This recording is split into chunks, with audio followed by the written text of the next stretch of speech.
welcome back to my YouTube channel. My name is Ashley Anand and please take a moment to like my video and subscribe my channel. और मैं केरला से सीधा आ गई हूँ अब उत्तराखंड, मसूरी में हूँ और कल रात में निकली थी दिल्ली से मसूरी एक्सप्रेस पकड़ के और आज मैं अराउंड 11 पहुँची। अब मैं नहा धो के बस रेडी होने जा रही हूँ ताकि मसूरी का थोड़ा सा टूर ले लूँ। अभी आधा ही दिन बचा है मेरे पास, तो मैंने सोचा कि थोड़ा घूम लेते हैं। और ऐसे मसूरी में मैं घूमी हुई हूँ बट स्टिल मैंने सोचा आधा दिन है तो घूम ही लेते, रूम पे बैठ के क्या करें। और मैं फटाफट से आपको अपना डॉर्मेटरी का टूर दे देती हूँ। मैं यहाँ पे भी हॉस्टल में रुकी हूँ, जैसे वायनाड में रुकी थी वैसे हॉस्टल में रुकी हूँ। सो मैं आपको फटाफट से टूर देती हूँ। बहुत छोटा सा डॉम है बट हाँ अच्छा लगा मुझे। ठीक है, मतलब it's not like Wayanad but हाँ अच्छा है, ठीक है। बट मैं आपको फटाफट से टूर दे देती हूँ। दिस इज़ द डॉम और 3rd नंबर पे मेरा बेड है। मेरे को हमेशा ऊपर ही मिलता है। और दिस इज़ द मिरर, बहुत अच्छा वॉशरूम है। And the best thing is this balcony.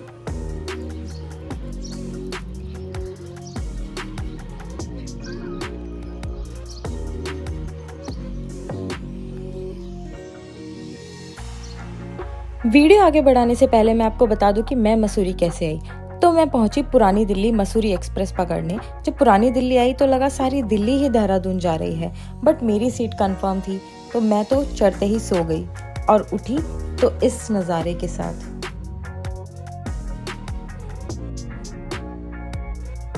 Mussoorie से दिल्ली अराउंड 316 किलोमीटर के डिस्टेंस पर है और सबसे nearest railway station, bus stand और एयरपोर्ट इस देहरादून, जहाँ से टैक्सीज, बसेस और शेयर्ड व्हीकल्स के ऑप्शंस मिल जाते हैं जो 1 से 1.5 घंटे में हमें मसूरी पहुँचा देती है। ट्रेन ऑन टाइम देहरादून पहुँच गई थी और ट्रेन से उतरकर मैंने सबसे पहले की पेट पूजा, क्योंकि रात को कुछ खाया नहीं था और ऐसे ही सो गई थी तो भूख लगने लगी थी। और मैंने खाए आलू के पराठे विद चाय और खाना खा के मैं चली गई बस स्टैंड, जो रेलवे स्टेशन से बाहर निकलते ही है, जहाँ से हर आधे घंटे में मसूरी की बसेस मिल जाती हैं। टिकट काउंटर से टिकट ली 80 रुपए की और पहुँच गई the queen of hills Mussoorie.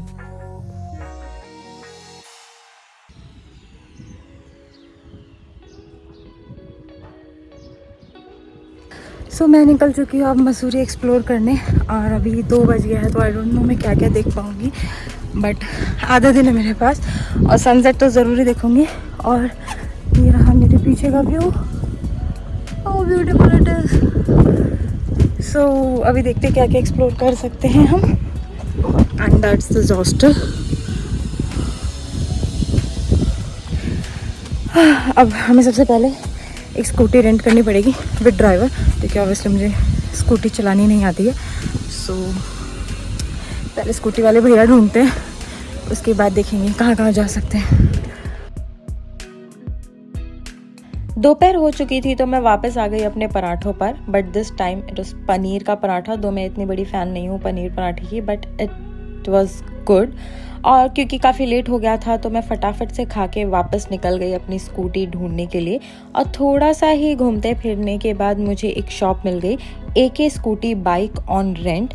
और मैंने ज़्यादा लेट ना करते हुए भैया से बात करी और निकल गई स्कूटी से for my first destination Dalai hills.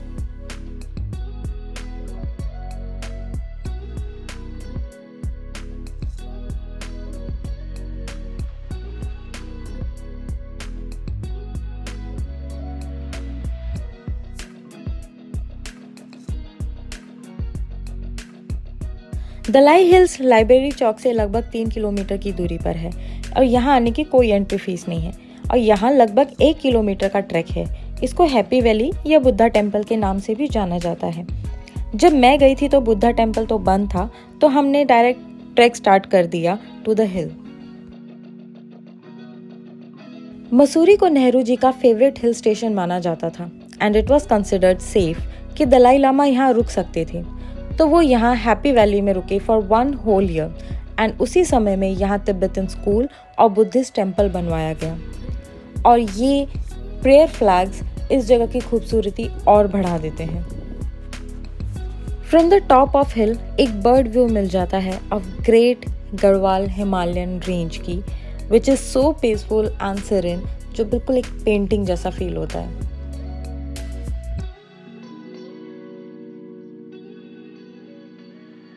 सो अभी हम निकल चुके हैं दलाई हिल से। अच्छी जगह है, बहुत ज़्यादा कुछ नहीं है, थोड़ा सा ट्रैक करके ऊपर आना है और बस ये फ्लैग है और जो ऊपर बुद्धा की स्टैचू थी वो है।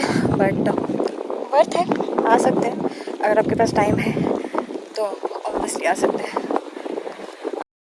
क्योंकि मुझे लेट हो रहा था तो मैं बहुत ज़्यादा देर तक नहीं रुकी दलाई हिल्स में और निकल पड़ी अपनी नेक्स्ट डेस्टिनेशन की तरफ, जो है जॉर्ज एवरेस्ट। लाइब्रेरी चौक से जॉर्ज एवरेस्ट की दूरी लगभग 6 किलोमीटर है, जहाँ तक पहुँचने का रास्ता बहुत सुंदर है।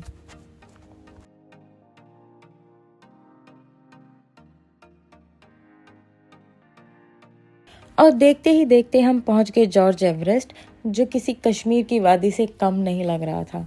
लेकिन आगे पहुंचते ही पार्किंग वाले भैया ने हमें रोक लिया और यहाँ से हम अपनी स्कूटी पार्क करके निकल गए टिकट लेने।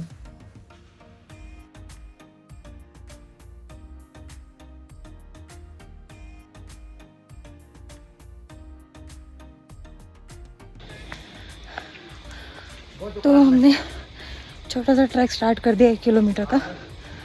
200 रुपये की टिकट, 100 रुपये का पार्किंग चार्ज, और अब हम पैदल जा रहे हैं जॉर्ज एवरेस्ट। थक गई अभी से, पता नहीं अभी कितना चले, बट थक गई हूँ मैं बहुत ज़्यादा। अभी और भी बाकी है और ये रास्ता बिल्कुल मुझे लैंसडाउन की याद दिला रहा है, जैसे लैंसडाउन में था सेम वैसा ही है।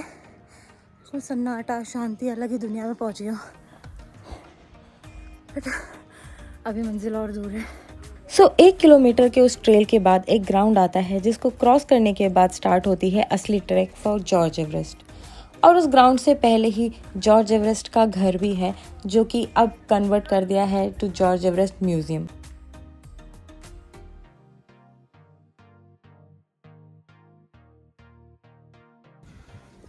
ऐसा रास्ता है और ऐसे रास्ते से चल के हमें जाना है इतना ऊपर।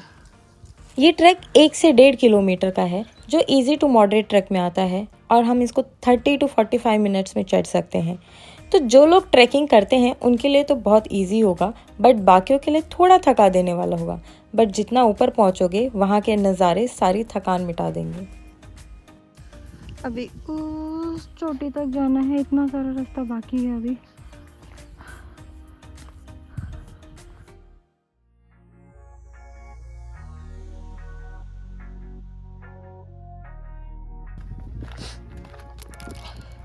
बस ऐसे पथरीले रास्तों से जाते हुए डर लगता है, क्योंकि इसमें से बहुत स्लिपरी है।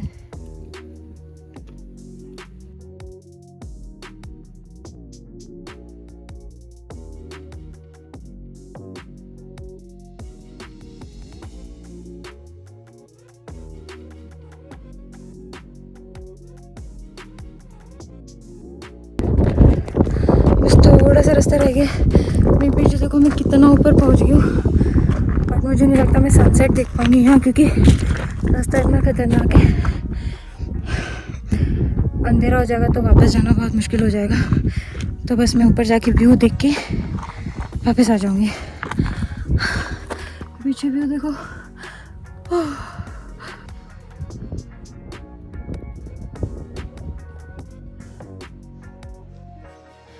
Sir George Everest was the surveyor general of India in 19th century, जिनके नाम पर the highest mountain of the world का नाम पड़ा है, माउंट एवरेस्ट, एंड इस माउंटेन का भी।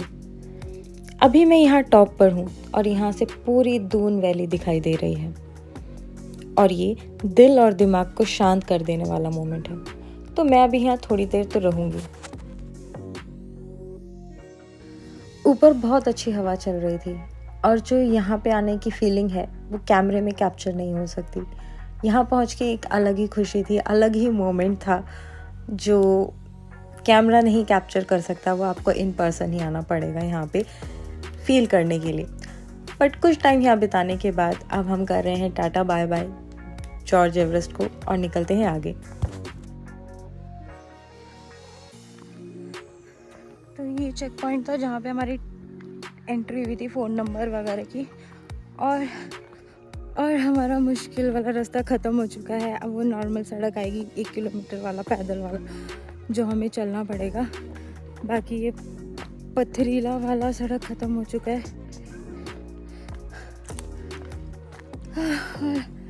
खुशी अलग है ऊपर चढ़ के नीचे आने की। और ये देखो कितना प्यारा फ्लावर है, ये पूरे पहाड़ों में था वहाँ पे, तो मैं ले आई अपने लिए। चुप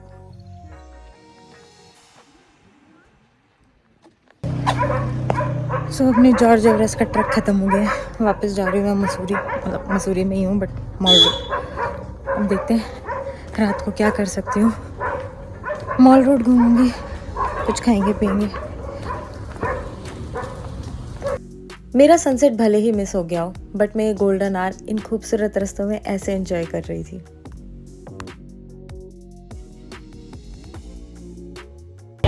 तो मैं आ गई हूँ लाइब्रेरी चौक में, और संडे की शाम यहाँ कैसी दिखती है, इतनी भीड़ है, मैं दिखाती हूँ। बट मेरे पीछे का नज़ारा देखो, लाइब्रेरी चौक से कितना सुंदर व्यू आता है। हाँ मैंने सनसेट मिस कर दिया क्योंकि थोड़ा सा रिस्की था वहाँ से आना, और ये भी बहुत सुंदर है। बट देखते हैं कल का दिन भी है, अभी मे बी मैं सनसेट देखूँ अपना। मैं आपको अब मैं मॉल रोड घूमूंगी तो दिखा देती हूँ आपको library Chowk and mall road दोनों। लेट्स गो।